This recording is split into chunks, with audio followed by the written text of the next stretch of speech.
Estuvimos hablando el otro día por teléfono que querían ustedes hacerme unas preguntas, ¿verdad? Sí. Siéntense, pues ustedes dirán. Bueno, pues como le comenté por teléfono, estamos en fase de comprarnos una vivienda. Sí.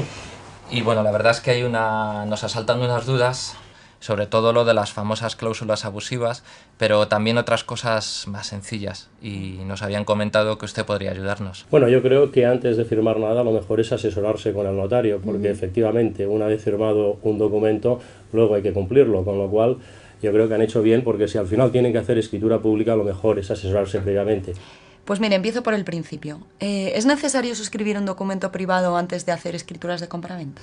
Bueno, no es necesario suscribir el documento, pero es lo normal. Es decir, lo que la gente hace es un contrato preparatorio donde quedan fijadas las condiciones. Es decir, ¿qué quiere decir fijar condiciones? Pues el precio, el plazo en que se va a pagar, qué es lo que voy a comprar, cómo lo voy a comprar, cómo lo voy a pagar, y así también da un tiempo a las partes para que busquen ustedes la financiación para poder adquirir la vivienda a través de un préstamo bancario normalmente, y al que vende un tiempo para poder mudarse e irse, ¿no? Con lo cual ese suele ser normal hacer un contrato preparatorio que se llama, que va a desembocar en una escritura pública. En esos contratos se suelen pactar unas cláusulas que se llaman arras, que hay tres tipos de arras: las que confirman el contrato y que obligan a cumplirlo, otras que permiten desistir del contrato, con lo cual aquello te gusta, pero das la posibilidad de que lo pierdas si el vendedor se echa para atrás, con lo cual tendrá que devolverte la cantidad que tú has anticipado como arras, duplicado, lo que tú le entregaste, y además él como penalización te dará lo duplicado, o tú si te desdices pierdes esas arras, con lo cual, y finalmente hay unas arras que ponen una penalización, obligan a cumplir y además te penalizan porque no has cumplido en el tiempo pactado, con lo cual sí, efectivamente hay que tener cuidado con lo que se firma antes, y si alguna cosa no se entiende, lo que hay que hacer es ir a acudir al notario para pedir asesoramiento previo, porque luego ya es complicado arreglar las cosas. Bueno, también nos habían dicho que podíamos comprar una vivienda, pero no hacer escritura pública. ¿Es eso cierto? Los contratos son consensuales normalmente en nuestro código, pero no es normal y es absolutamente excepcional. El contrato verbal, evidentemente, de un bien inmueble es descartado. Y el contrato privado, el problema es que no te da la seguridad jurídica que te da la escritura pública.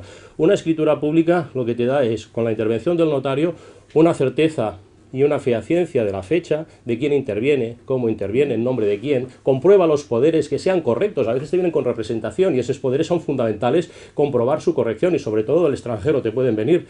O sea que es importante. Y después el objeto, el precio, cómo queda determinado, con lo cual la escritura pública es fundamental para dar seguridad, y además ante los tribunales es una prueba inmediata y privilegiada, con lo cual, y finalmente accede a los registros, con lo cual el registro te da la absoluta seguridad de que si incluso el vendedor tiene algún problema, como por ejemplo una hipoteca, un embargo, etcétera, que lo tuviera previamente, se ha comprobado y a posteriori no te afecta, porque has quedado preferentemente protegido por parte de la intervención notarial, con una presentación telemática instantánea en el mismo día que firmas en el registro, y queda evidentemente bloqueada cualquier posibilidad de que te pueda perjudicar cualquier acto. Por lo tanto, la escritura pública te da la seguridad absoluta de la adquisición.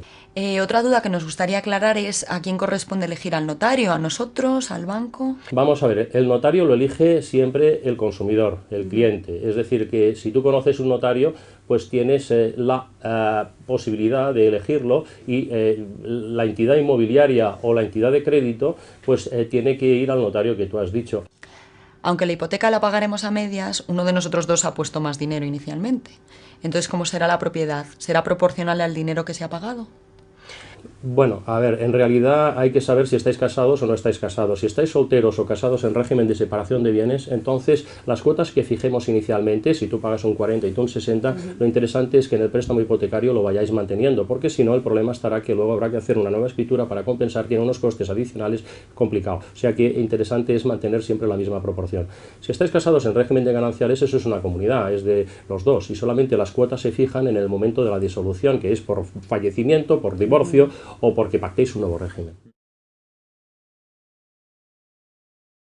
a la hora de solicitar un crédito al banco, ¿qué tenemos que tener en cuenta? Bueno, hay una serie de pasos, y esos pasos es, en primer lugar, cuánto necesito, ¿no? ¿Qué dinero necesito? Y entonces ahí tienes que contar que hay que hacer dos escrituras, la escritura de compraventa y la escritura de préstamo hipotecario. En la escritura de compraventa hay que pagar unos impuestos, y esos impuestos son, si es primera vivienda, pues tendrás que pagar el IVA, que es un 10%, y además acto jurídico documentado, que pagas un 1 o un 1,50, depende de la comunidad autónoma, además de los aranceles notariales, los registrales. Los aranceles los fija el Estado, tanto del notario como del registro, y finalmente la gestoría. Y por parte de la hipoteca también tienes que pagar un impuesto, que es el de acto jurídico aumentado, que es entre el 1 y el 1,5% de capital, intereses, de toda la responsabilidad. Y los aranceles también, y aparte otras comisiones como de apertura del banco, o de estudio, o vinculaciones, o tasación, o seguro de incendios, etcétera. Con lo cual, efectivamente, tienes que calcular todo lo que necesitas para poder pedir, y no te quedes corto a la hora de pedir la hipoteca. Y entonces, una vez que tenemos clara la oferta que más nos interesa, ¿qué tenemos que hacer? Bueno, entonces en el banco lo que le tenéis que pedir es precisamente, ya tenéis la ficha de información precontractual, es la ficha de información personalizada, que consiste en rellenar los datos tuyos, en donde te van a pedir la nómina, te van a pedir qué garantías, qué plazos, qué capital, y finalmente, si quieres tenerlo seguro, si esa oferta, si esa información de la FIPER no da una vinculación específica, puedes pedir lo que se llama una oferta vinculante, donde el banco ya no te va a cambiar las condiciones y te da un plazo de vigencia para que tú hagas la operación en un plazo de 15, 20 días, un mes. En relación con las cláusulas abusivas que vosotros me habíais preguntado, el notario ahí no puede intervenir. Lo que hace es simplemente porque ha habido una reciente sentencia del Tribunal de Justicia de la Unión Europea que lo que hace es obligar al legislador a hacer unas modificaciones para dar más poder a los jueces. Y los jueces ahora pueden decidir paralizar un proceso de desahucio si tú haces una demanda considerando que hay cláusulas abusivas. El notario esa función no se la otorga la ley, pero sí te puede leer y te puede decir si presuntivamente entiende que puedan haber o no, porque es el juez la única persona. Lo ideal sería que efectivamente hubiera una norma que permitiera a los notarios, porque la función del notario es asesorar, y el asesoramiento es gratuito, es decir, no cobra por asesorar porque es funcionario público.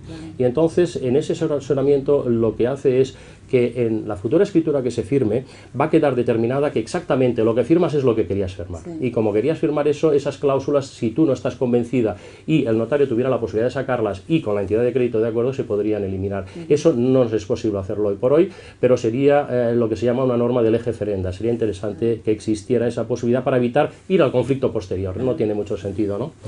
¿Y si en el momento de la firma hay algo que no nos convence? Pues si no os convence, no se firma. Es decir, no estáis obligados en absoluto a firmar. Lo que sucede es que para eso está toda la información previa. Cuando vosotros habéis decidido firmar la hipoteca y decir ya estamos de acuerdo, el banco remite la documentación al notario. Y el notario entonces prepara las escrituras de compraventa y de hipoteca. Y entonces tenéis un plazo de 3 días hábiles antes de la firma, y para poder ir al notario y preguntarle, señor notario, infórmeme sobre alguna cláusula de la hipoteca que no he llegado a entender. Para el momento de firmar ya no existan esas dudas de decir, oiga, esto no me había enterado de tal, porque el notario os va a leer la escritura y su obligación es leerla y explicar aquello que vosotros no entendáis en ese momento. Lo que pasa que echarse atrás en ese momento a veces es dificultoso porque tienes a todas las partes, con lo cual si utilizas esos 3 días para pedir la información es mucho mejor. Pero si evidentemente vosotros decidís que no se tiene que firmar, pues no se firma y no pasa nada. Y la obligación del notario es que el asesoramiento lo tengáis y firméis exactamente con las consecuencias bien informadas, adecuadas a la legalidad, a la ley.